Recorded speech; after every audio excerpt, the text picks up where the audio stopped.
to another episode of Literary Gladiators, the show where we discuss and debate literature in all of its forms. If it's written work, it's game. Let's meet the panel. Hi, I'm Larry. I'm Jan. I'm Kaila. And I'm Josh. And Jan, it's great to have you back. Thank you, Josh. How Glad do to you be feel? here. So you're glad to be back. Oh yes, absolutely.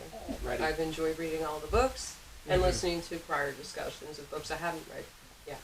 Okay. Yeah, this has been a great season thus far. I think it's been very... I'm really liking the direction that our show is going. I think that I'm very optimistic that in the years to come it's going to get bigger. Today we're going to be going over a work of historical fiction. I was the one that put this on the schedule, and it is My Name is Yip by Paddy Crewe. And this was longlisted for the Walter Scott Prize, which is a UK-based prize for historical fiction written by writers in that area from the UK. It's I think UK, and that I think Ireland might be included as well, and other British territories. And Northern Ireland is part of the UK, but Ireland proper might be. I don't know if they include them in this particular. They might not, but I mean Ireland's not part of the UK, but I don't know if they're included in the Walter Scott Prize selection. But it's about. They're writing historical fiction about something that is either from another area or 60 years detached from something that happened in their area. I'd have to get... you could definitely look into the Walter Scott Prize and different winners, shortlisters, longlisters. But the discussion starter that I have for this particular book is... My Name is Yip takes place in Herons Creek, Georgia during the 19th century and is told from the written account of Yip Tolroy, who is mute, has alopecia universalis, and has only grown to be 4'8". Life is obviously rough just by his circumstance in this place and time. But things get rougher as he becomes involved in activities that create even more trouble for him. But in the process, he befriends and teams up with Dud Carter. After killing someone in self-defense, Yip and Dud have to flee, but make their way through plenty of experiences that allow them to grow and mature. In what ways do you find the characters in this piece growing and maturing? Well, with Yip, I mean, you know, the story starts out when he is just born. Yes. So he's on October 2nd, 1815. Well, there you go.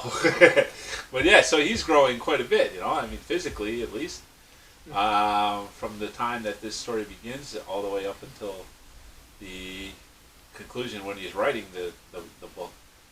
But yeah, I mean, we see him get educated. We see him learn how to read and write. We see him then get into adventures. We see him discovering his sexuality and also murder. Well, not murder, but self-defense, killing. You know, you could say. I think guess somebody was on his heels and he took his slate and hit him in the head. Yes. That's. Yeah, no, it's definitely self-defense. Yeah, yeah. Yeah, I just didn't. I said the word murder, but I didn't want to. It wasn't like cold-blooded murder. Yeah, yeah. So, yeah. So I mean, there you go. How about that for starters? I think Yip throughout the story mainly grows in via life experience. I don't feel like his character. Obviously, he grows up, but who he is stays largely the same. I think throughout it. Dud, I feel like, experiences a pretty big character growth throughout the story. The first time you meet him, I'm like, oh, this guy's using a gift. This is going to end poorly. But then by the end of the book, you're like, oh, Dud was actually a pretty good friend to Yip, and was like pretty genuine in the things that he like did for him. You know. I think that when Yip defended Dud against his own mother, I think that it really it gave Dud a wake-up call. Yeah. Yeah. Which, I mean, his mother was not a perfect person, but you could understand. On one hand, you can understand why she feels that way, but I think that even she knows that she handled it the wrong way and goes on to regret it. Mm-hmm. I think Yip is largely looked at as, like, to use a word, I think they use it in the book, but like he's thought of as like an imbecile. Like he didn't stand up much to the standards of the time. If you're mute, you're viewed as such. Right. Yeah. Yeah. So I think his mom didn't accept him to like have the intelligence that he actually did prior to the whole episode with Dud. So I think that she assumed him to be stupider than he actually was, essentially. Mm-hmm. The way that he writes, the one thing that got the impression that I had was I thought about renowned film critic Roger Ebert after he had his when he had the cancer in his jaw and then he had to have it removed and thus it left him unable to talk, among other things. But yet, I mean, he had a lot of things to say leading up to that point, but it didn't stop him from speaking his case about what he was passionate about. In his case, it was movies. But in Yip's case, it was about his life experience, and it was just powerful to see that somebody does have a voice even if they can't speak it. And I think that was an incredibly powerful thing. And the way that he spoke was very reflective of that time and place, too. It wasn't like but it was also his voice, his diction, his execution. So it was his train of thought, too. So, I mean, the only difference is that you could hear Roger Ebert's voice playing in your head, because you know what he sounded like. Yip never spoke a word, so you could only imagine what it is that he would sound, how it is he would sound like.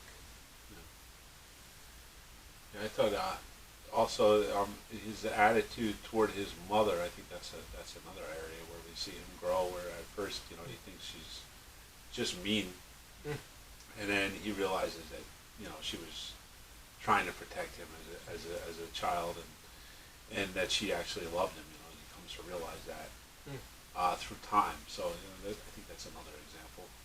I think it was a powerful scene when she was at the fire, when she was sitting at the fire, and she invited him to come sit with her. Yeah. And she was talking about when he was a baby and how she remembers looking at the fire, and she does send him off shortly thereafter, but it was that quick moment of realization that was just very meaningful. That I think that the way it was delivered was just perfect, because it didn't need to be overindulged. Yeah, it's kind of a mother realizing that her little boy isn't her little boy anymore, and that he's going to have his own life, and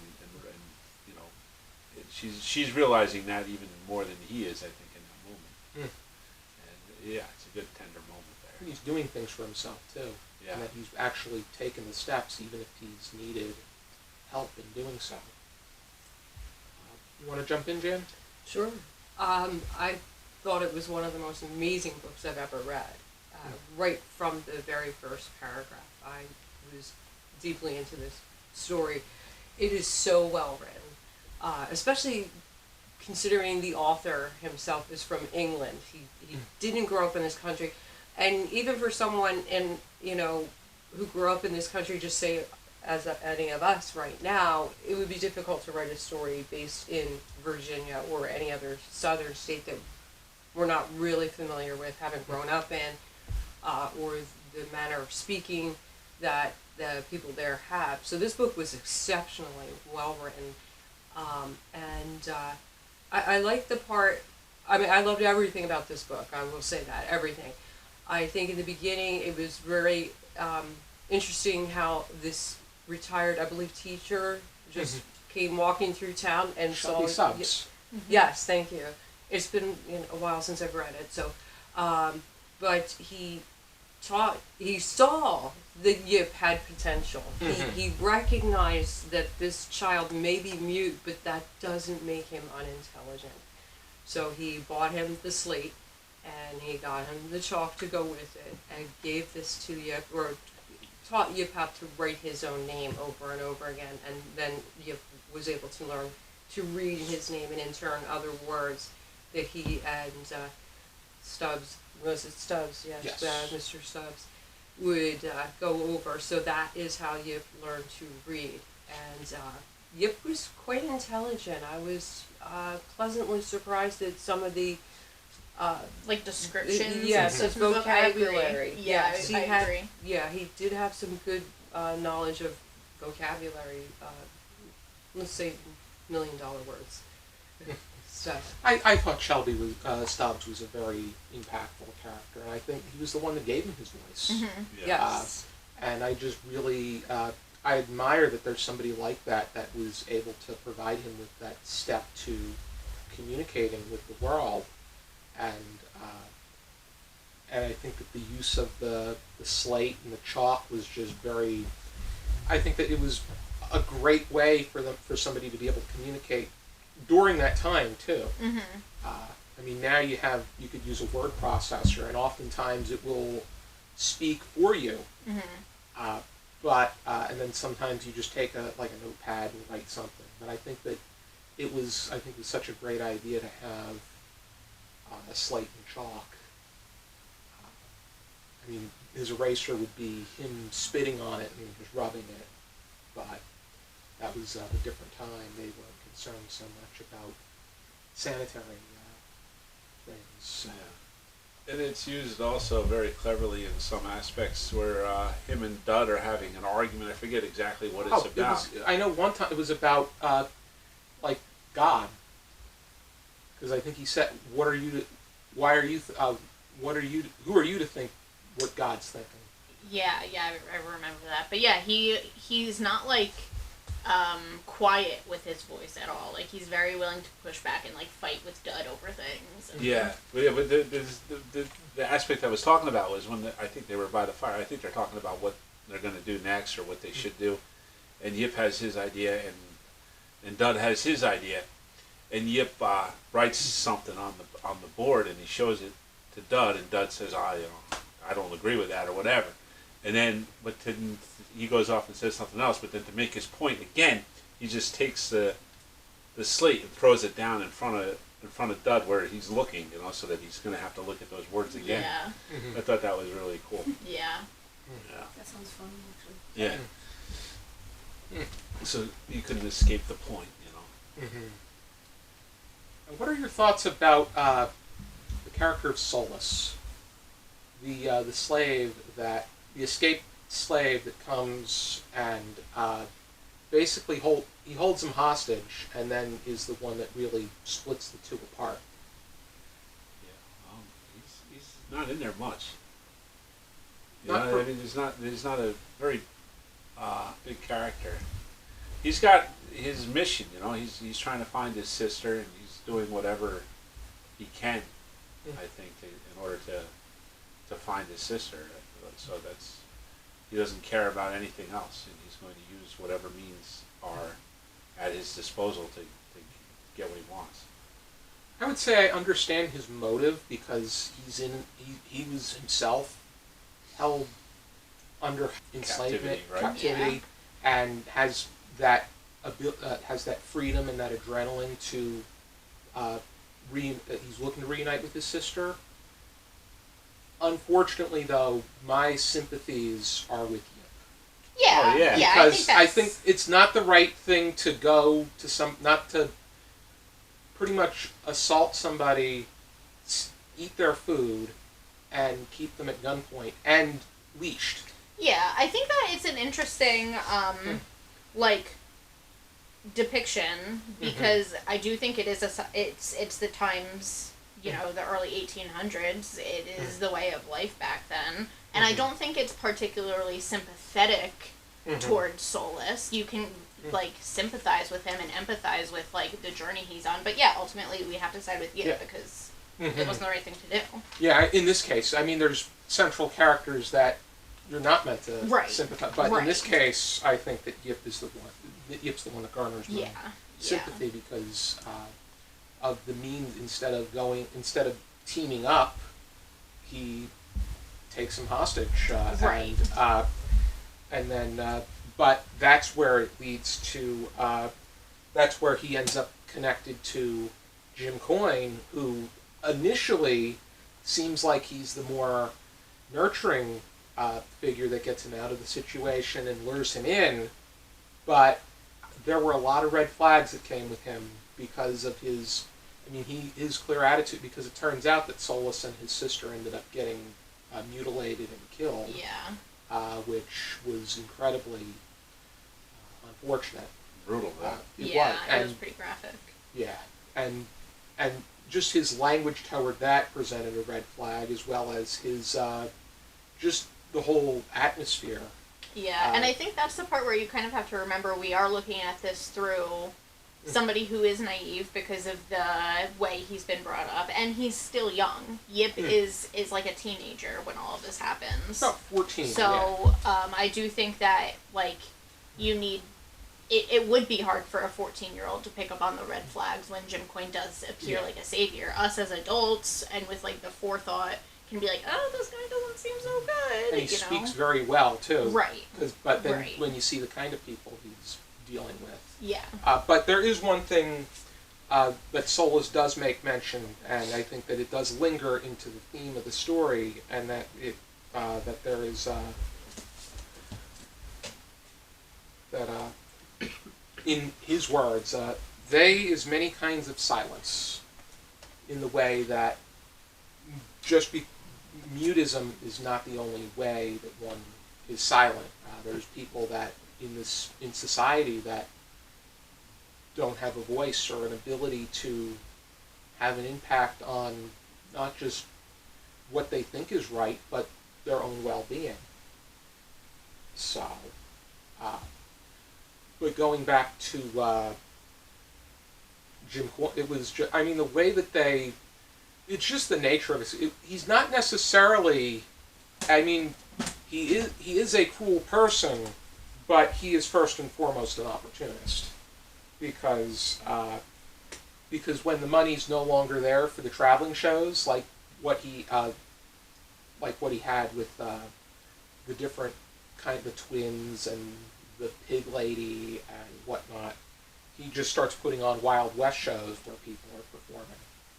Because he sees that later on in his life. He jumps forward and sees that he's still doing shows, but they're just not what they used to be, because he probably either his acts were no longer were there for him anymore, or they caught on to what he was doing and he got shut down, and this is his second opportunity. He is first and foremost a con artist. Yes. So, his last name is Coyne. He's in it for the buck. Yeah, true. Yeah. There's a lot in the name. Mm-hmm. Mm-hmm.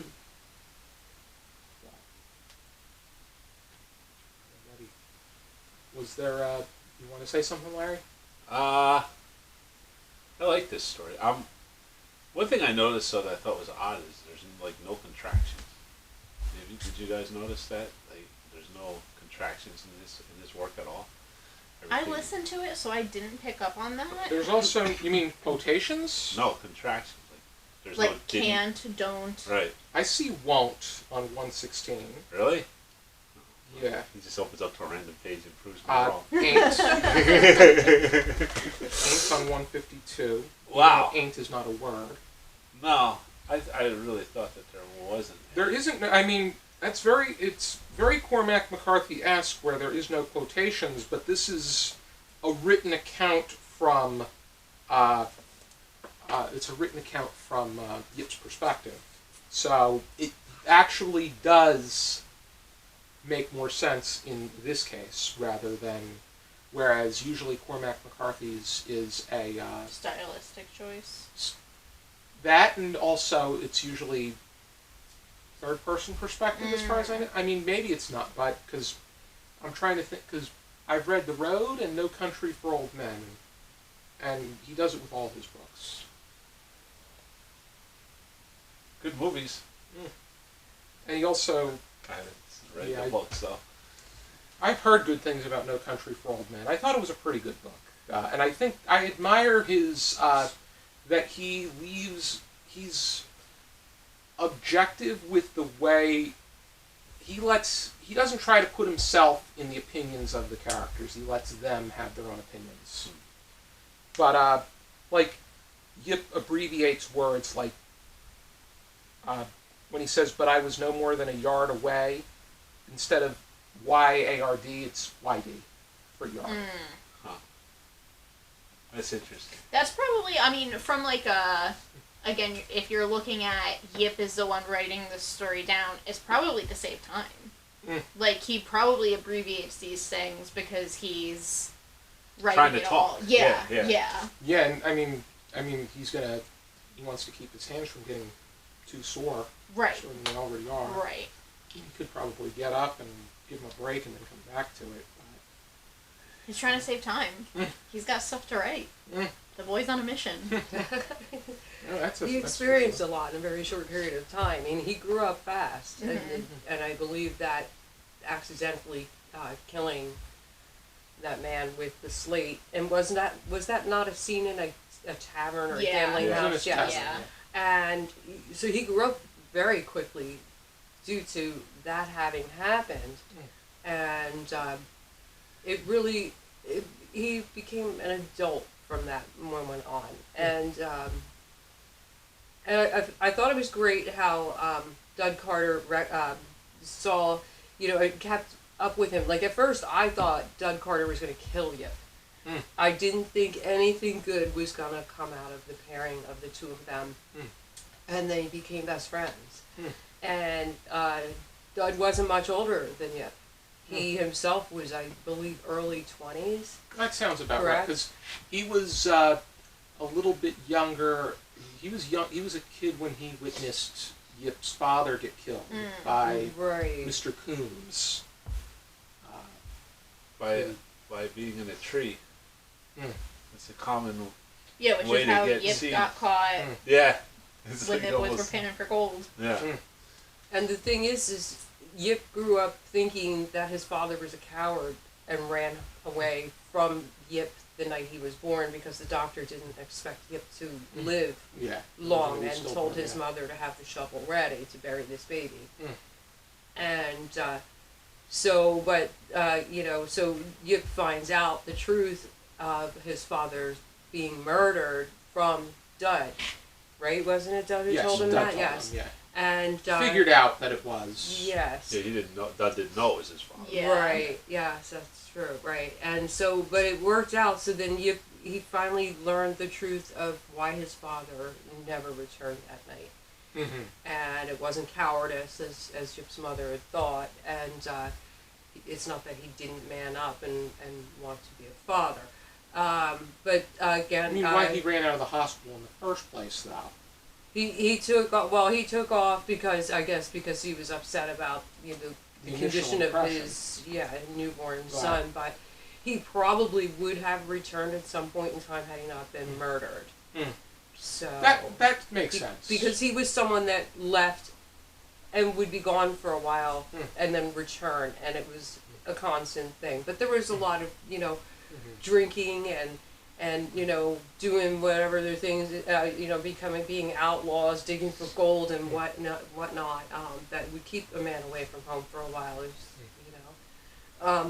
But back to Yip and Dud, they became best friends, and and then Doug Carter decided he was in love with Yip's mother. And after they were gone and had gone through all these trials and tribulations with the slave guy, what was his name again? We just Solus. Thank you. And escaping everything, and then finally going home. And it was only a few short months before Dud and Yip headed back to town to his mother's combination store. It was at only a few home. months? Is that what Doug said? I believe so. It was only a few months, but it seemed I like know- years worth of. Yip couldn't measure the time that he was in So maybe the, that was it. But traveling show. it seemed like a lot had happened. So much had happened to the two of them that it had been years upon years that they were gone, and it wasn't. It's somewhere in the book how I it liked how wasn't he that long. how he disguised himself as the rich man and as somebody that was a contemporary to Jim Coyne. Yeah, And yeah. then that's how he snuck him out. Yeah. Yes, that was a great That part. was- He became quite the actor. Mm-hmm. And then you had Gussie the horse, who was just Oh yeah. bit- she was a bit. I mean, she was a bit sporadic, but that was, I think, her nature. She was put in nervous situations, so she was going to react. But I think more so for her own devices, because there are some horses that will act in favor of the person as far as how I thought the horse was great. She went through a lot, and She did. they put her through a lot. They rode her a lot. Mhm. She had very few breaks in during the time with Yip and Dud, and just in general in her entire horsehood, very few breaks. And she started off with the story old. Yeah, she was, and then she was cold. She was in tied to a fence, not even in any shelter of any sort until Yip's mother told him to take her and put her somewhere. And then that changed the horse's demeanor, and things improved a little bit until, as I said, she worked hard for Yip and Dud, and so good horse. Just the ending, or the way that the scenes of that period of time, the way that ends is very sad and unfortunate. Between his mother, her building gets set on fire and she goes down with it, and it was caused by these two boys that were just being reckless, and then Dud getting killed by Mr. Coombs, and he ends up shooting off. Yip has two of his fingers shot off as well,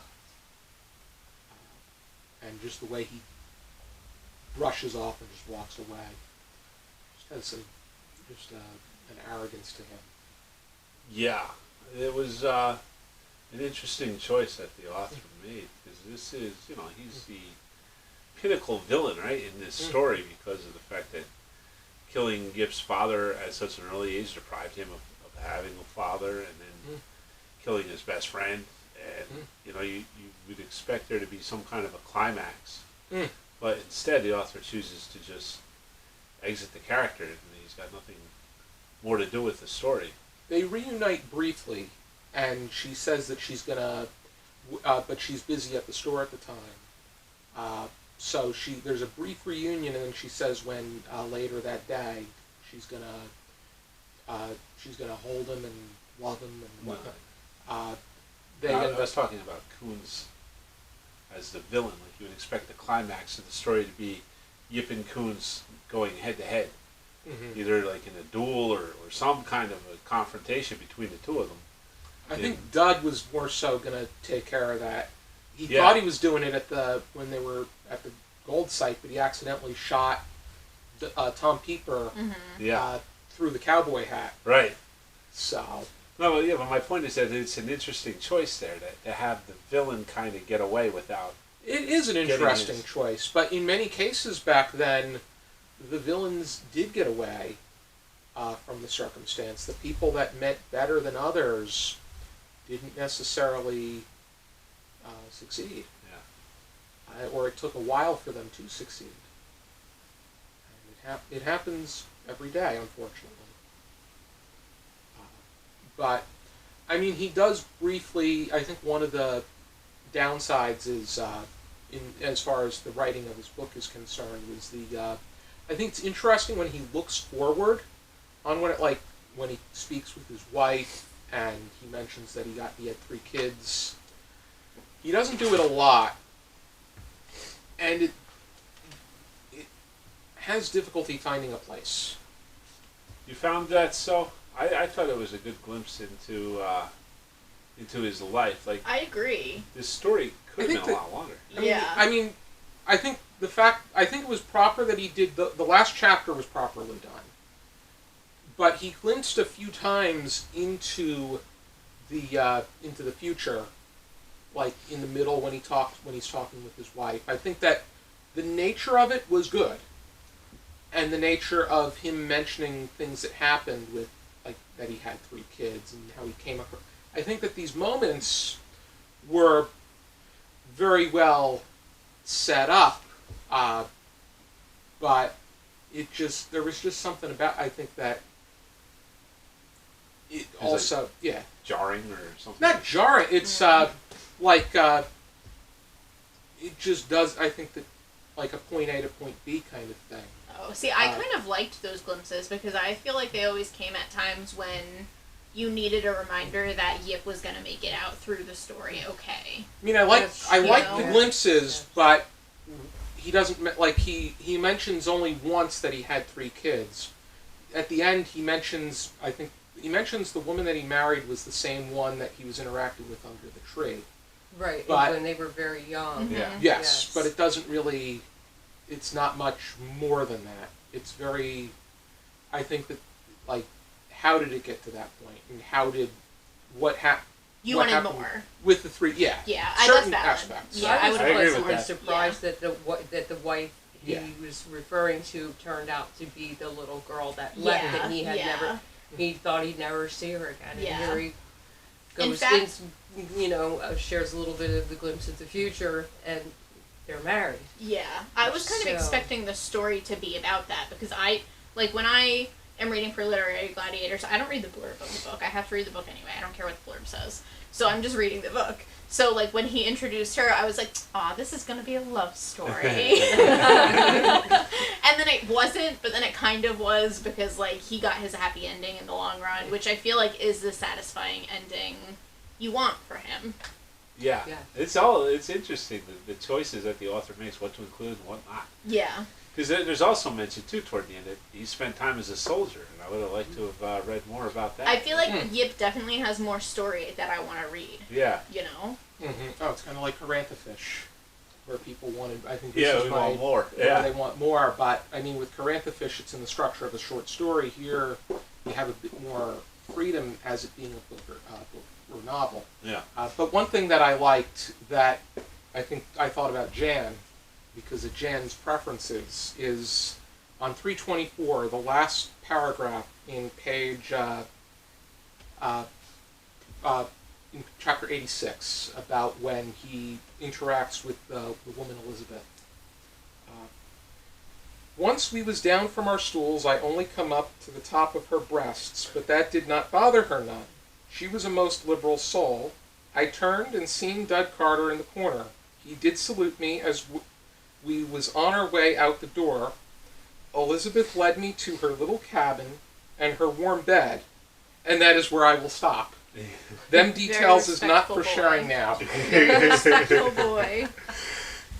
I loved how it just, we're just, yeah. He was like, this isn't your business. Because Yeah. a lot of people will, in a lot of books I read about how they unbutton the shirt. Yeah. And blow kisses down the neck because they're, and just, it all there has to be something about sex. And how she dipped his bald head in oil and rubbed it all over her body. Hate that image. Josh knows I would just not like the book automatically if all of that were in it. So that would have been a done deal for me. So, but no, this book, I really enjoyed it. It was somewhat fast paced, but relaxing at the same time, and it was straight on point. There was no anything that, nothing extraneous. There was nothing that was included that didn't need to be included to keep the story moving forward. And it was just very cohesive, so well written. I really, really enjoyed this book, probably more than any book I've read recently. Excellent. Yes. Do we have any additional final thoughts? It's definitely the best contemporary work that I've read in a long time. That's good to hear. Yeah. because I don't like most contemporary fiction, but this was really impressive. In fact, I didn't know that it was such a recent book until after I finished it, and I saw that it was only published, a few years ago, right? Not long. Yeah, it was published in 2022. Yeah. So, bravo.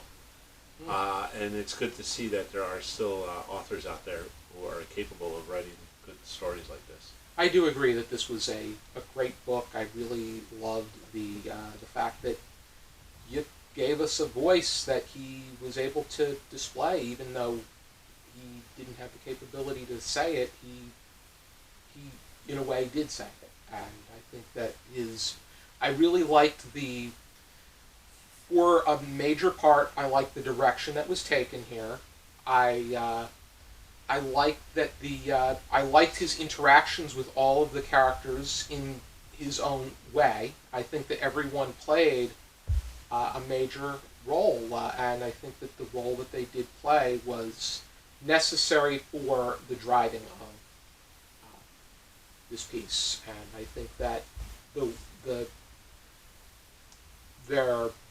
how things went with them, how things were concluded with them, were honest. Yeah. It was, some were good, some were bad, some we're going to like, some we're going to dislike, but it's the way of the world. Yeah.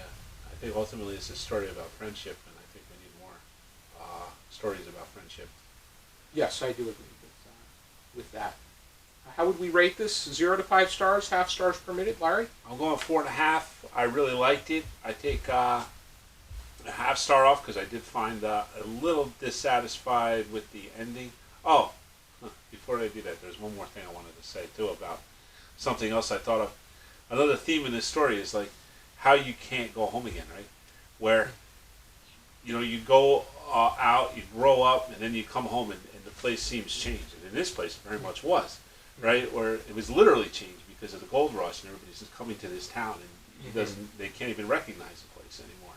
And then to me, that's another aspect of growing up, is like you see a place as a kid, and it seems so much bigger and just different than it is. And then when you grow up and come back to it, it's like you feel like it's not the same. And I think this story does a good job of capturing that. So anyway, 4.5 stars. I take a little bit off because I would have liked a little bit more of a conflict between Coons and Yip in the end, and I would have liked a different ending there maybe. But all in all, good, really good story, and I liked it a lot.